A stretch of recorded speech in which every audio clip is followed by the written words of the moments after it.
반갑습니다. 성도 여러분, 한가람 아침 묵상에 오신 여러분들 환영합니다. 오늘 말씀은 열왕기상 20장 35절부터 43절까지의 말씀 함께 살펴보겠습니다. 선지자의 무리 중 한 사람이 여호와의 말씀을 그의 친구에게 이르되 너는 나를 치라 하였더니 그 사람이 치기를 싫어하는지라. 그가 그 사람에게 이르되 내가 여호와의 말씀을 듣지 아니하였으니 내가 나를 떠나갈 때에 사자가 너를 죽이리라. 그 사람이 그의 곁을 떠나가더니 사자가 그를 만나 죽였더라. 그가 또 다른 사람을 만나 이르되 너는 나를 치라 하매 그 사람이 그를 치되 상하도록 친지라. 선지자가 가서 수건으로 자기의 눈을 가리어 변장하고 길가에서 왕을 기다리다가 왕이 지나갈 때에 그가 소리질러 왕을 불러 이르되 종이 전장 가운데에 나갔더니 한 사람이 돌이켜 어떤 사람을 끌고 내게로 와서 말하기를 이 사람을 지키라. 만일 그를 잃어버리면 내 생명으로 그의 생명을 대신하거나 그렇지 아니하면 내가 은 1달란트를 내어야 하리라 하였거늘 종이 이리저리 이를 볼 동안에 그가 없어졌나이다. 이스라엘 왕이 그에게 이르되 네가 스스로 결정하였으니 그대로 당하여야 하리라. 그가 급히 자기의 눈을 가린 수건을 벗으니 이스라엘 왕이 그는 선지자 중에 한 사람인 줄을 알아본지라. 그가 왕께 아뢰되 여호와의 말씀이 내가 멸하기로 작정한 사람을 내 손으로 놓았은즉 내 목숨은 그의 목숨을 대신하고 내 백성은 그의 백성을 대신하리라 하셨나이다. 이스라엘 왕이 근심하고 답답하여 그의 왕궁으로 돌아가려고 사마리아에 이르니라. 자, 오늘 말씀은 아합이 아람과의 2차까지의 전쟁을 마무리하고 난 다음에 하나님 말씀에 순종치 아니한 아합을 향해서 하나님께서 선지자를 보내어 심판을 선고하고 있는 말씀입니다. 아람이 처음 쳐들어왔을 때 아람의 그 대군 32명의 왕들과 함께 참전했을 때 아합은 그 앞에서 완전히 전의를 상실하고 무너졌었죠. 그 많은 대군 앞에서 자기가 막아낼 수 없다라고 판단한 이 아합은 요구하는 모든 조공을 다 바치겠습니다라고 했었습니다.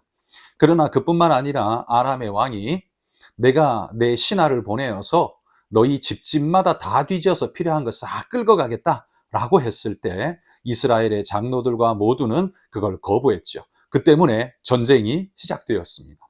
그러나 그 1차 전쟁에서 놀랍게도 하나님은 이 아합이 승리하도록 도왔습니다. 하나님께서 이 아합에게 선지자를 보내어서 저들을 무찌르고 이길 것이라고 약속해 주셨죠.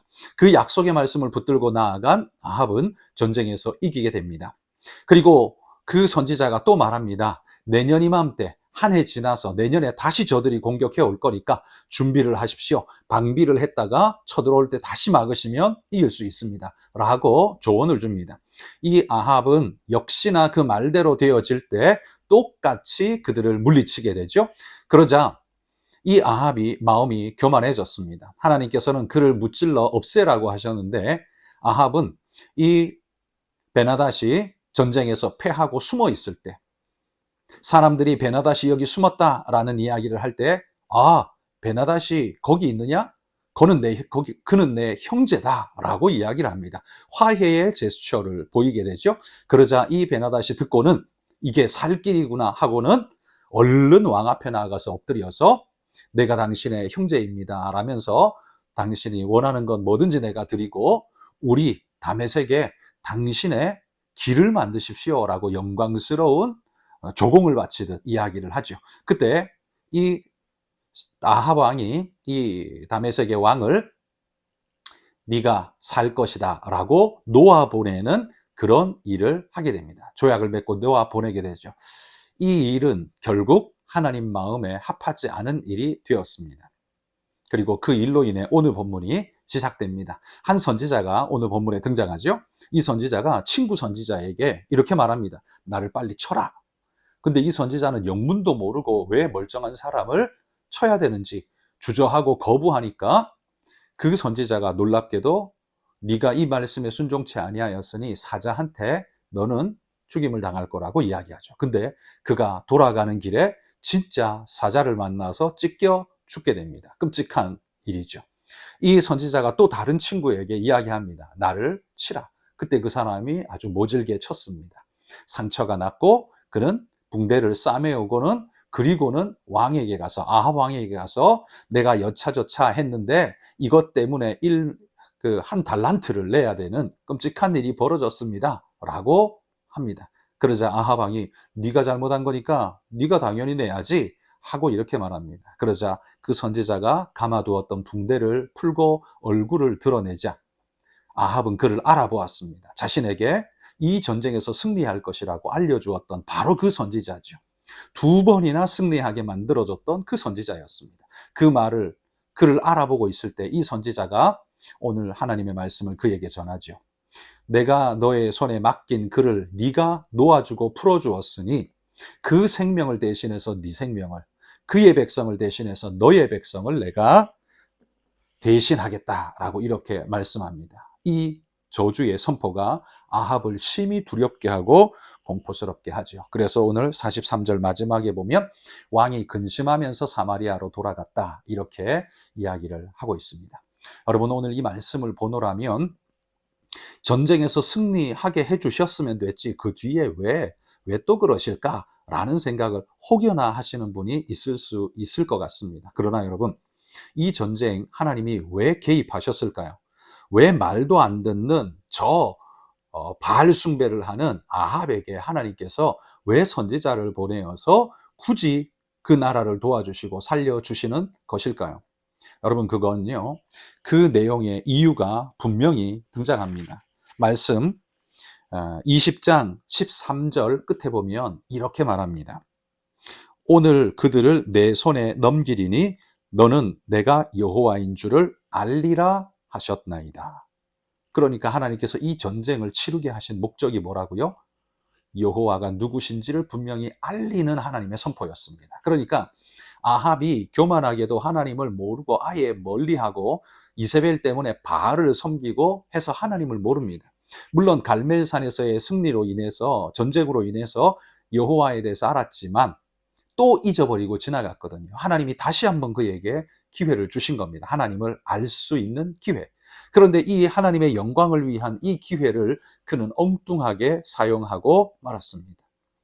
하나님의 영광을 위해 사용하려고 주신 이 기회를 그는 자기 영광을 드러내는데 다 사용했습니다. 어떤 영광이요?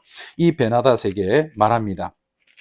이 베나닷이 벌벌 떨면서 두 번이나 완전 무찔러 버리자 이제는 이 베나닷을 별것 아닌 것처럼 생각하고 내 형제느라 라고 말하면서 자신의 인자하금을 드러내어서 자기 영광을 더 높이려고 그렇게 행하는 것이죠. 그러니까 이 싸움의 결국이 하나님의 영광으로 돌아가야 하는데 이것 때문에 하나님이 그에게 승리를 주셨는데 아합은 그 승리를 자기 영광으로 땡겨가 버리는 하나님을 아예 삭제시켜 버리는 이런 모습을 지금 보여주고 있다는 거죠. 하나님의 영광 위에 내가 여호와인 줄 알리라. 이 일을 통해서 아합뿐만 아니라 아합의 모든 나라 백성들이 다 여호와를 알고 그분 앞에 엎드려야 했는데 그런 기회로 하나님께서 이걸 주셨는데 아합은 거기에 사용하지 않고 자기 영광, 자기를 드러내는데 이 모든 것을 사용합니다. 그래서 자기가 인자한 왕이라는 듯이 그리고 언제든지 나는 너를 무찌를 수 있다는 듯이 자기 권력과 힘을 사용하고 있는 모습을 보죠. 이 사건 자체가 하나님의 영광을 찬탈하는 사건이 되었습니다. 그러자 하나님께서 그에게 심판을 선고하시는 거죠. 내가 너에게 이런 기회를 주었는데 그 생명을 취하고 무찌르라고 내가 주었는데 네가 내 말에 순종하지 아니하였으니 그의 생명 대신에 네 생명을 그의 백성 대신에 네 백성을 내가 치리라 라는 이야기를 하시는 겁니다. 끔찍한 상황이죠. 이것 때문에 아합이 심각한 고민에 빠질 수밖에 없었습니다. 오늘 이 상황을 우리가 말씀으로 한번 읽으면서 여러분 우리는 어떤 교훈을 얻어야 할까요? 여러분 혹시 하나님께서 우리에게 아합에게 기회를 주시듯 하나님께서 우리에게 기회를 주시면서 하나님 영광 위에 쓰라고 주신 그것들을 우리가 자기 영광, 자기 자랑, 자기 편의만을 위해서 하나님을 삭제시켜버리고 자기 것으로 끌어당긴 적이 없는가 한번 돌아보십시오. 우리는 이 아합을 보면서 얘는 왜 이렇게 했을까? 이 왕은 도대체 왜 이랬을까? 라고 혀를 차면서 생각하게 되지만 정작 한번 생각해 보십시오. 하나님의 영광을 위해서 우리에게 은사를 주시고 그것을 통해서 세상 가운데 아름다운 이름을 나타내고 주의 영광을 드러내라고 했는데 우리는 뭘 했습니까? 자기 영광, 자기 부만 챙기고 하나님을 삭제시켜버리는 일을 혹시 한 것은 아닌지. 그렇다면 여러분, 우리의 행함과 아합의 행한 것이 다르지 않지 않습니까? 오늘 우리는 이 말씀에 주목해 볼 필요가 있습니다. 여러분, 우리가 직장 다니는 건 먹고 살기 위함입니까? 아니면 하나님의 영광을 위해 우리에게 주신 은사를 아름답게 사용하며 주의 영광을 드러내는 것입니까? 여러분, 우리가 일꾼을 써도 돈 벌기 위해서 애쓰는 일꾼보다도 감사한 마음으로, 기쁜 마음으로 그 일을 하는 사람이 훨씬 더 능률이 있고 또 자세가 다릅니다. 자세가 완전히 다르죠. 그래서 감사와 기쁨으로 그 일을 할 수 있고요. 혹은 그 정해진 것 이상의 약간의 도움을 요청할 때 기쁨으로 하는 사람은 얼마든지 해줍니다. 그런데 기쁨이 아니라 돈으로 하는 사람은 어떻습니까? 절대로 안 해주죠. 칼같이 잘라버릴 것입니다. 여러분, 우리가 하나님 앞에 주님 내게 주신 은사와 달란트, 그게 기술이든 그게 물질이든 무엇이든 하나님이 내게 은사로 주시면서 그 일을 하게 하실 때, 여러분, 그것은 오직 하나님의 영광을 위해서 우리에게 주신 것입니다.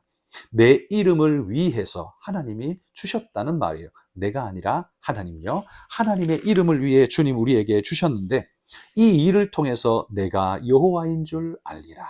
우리가 믿는 그 하나님이 우리의 하나님 되심을 나에게도 확인시키고 다른 이들에게도 보여주는 기회가 되어야 한다는 거죠. 여러분, 아합은 하나님이 주신 이 기회를 자기를 위해 사용했습니다. 그렇게 되자 결국 오히려 그의 성공이 그의 심판을 불러오는 재료가 되어버렸습니다. 여러분, 우리도 물질을 그리고 실력과 능력을, 힘을 하나님의 영광이 아닌 자기를 위해서 사용하고 욕심을 위해서 사용하게 될 때 그것이 부작용으로 엄청나게 자기를 파멸시키는 모습으로 다가오게 되는 것 종종 보게 되죠. 여러분, 오늘 이 말씀을 기억하면서 우리가 오늘 직장에 나아가는 것, 우리가 오늘 생활하고 관계하는 모든 것, 이 모든 것은 하나님의 여호와의 이름을 내가 여호와인 줄 알리라 라는 이 말씀처럼 여호와가 누구신지를 나타내고 내가 믿는 하나님의 영광을 드러내기 위한 방편으로 하나님 우리에게 맡기셨다라는 이 사실을 기억하면서 여러분, 오늘 내게 주어진 모든 일을 주님 영광 위에 하실 수 있는 그런 분들이 되시기를 주의 이름으로 축복합니다. 기도하겠습니다.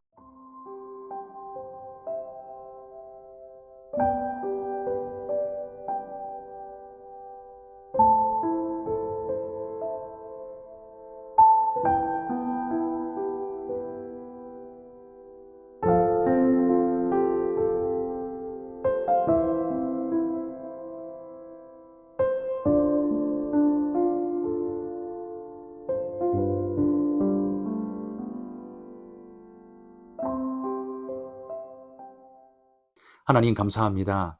오늘도 주님께서 우리에게 은혜를 베푸셔서 우리 삶 살아갈 수 있는 능력과 물질과 사람들과 여러 여건을 주심을 감사합니다. 이 모든 것은 나를 배불리라고 주신 것이 아니라 오직 하나님의 영광을 위해 우리에게 주신 은사요 또 사명인 줄 믿습니다. 하나님, 우리가 이 일들을 잘 감당하여서 주님의 이름을 나타내고 하나님의 복음을 증거하고 아름다운 하나님의 영광을 선포하는 믿음의 일꾼들이 되도록 인도해 주옵소서. 기쁜 마음으로 우리 성도들이 오늘을 살게 하시고 맡은 모든 일들 속에 감사한 마음으로 기쁜 마음으로 행할 때 모든 이들에게 기쁨과 은혜를 전할 수 있는 우리 성도들이 되도록 인도해 주옵소서. 예수님 이름으로 기도합니다. 아멘.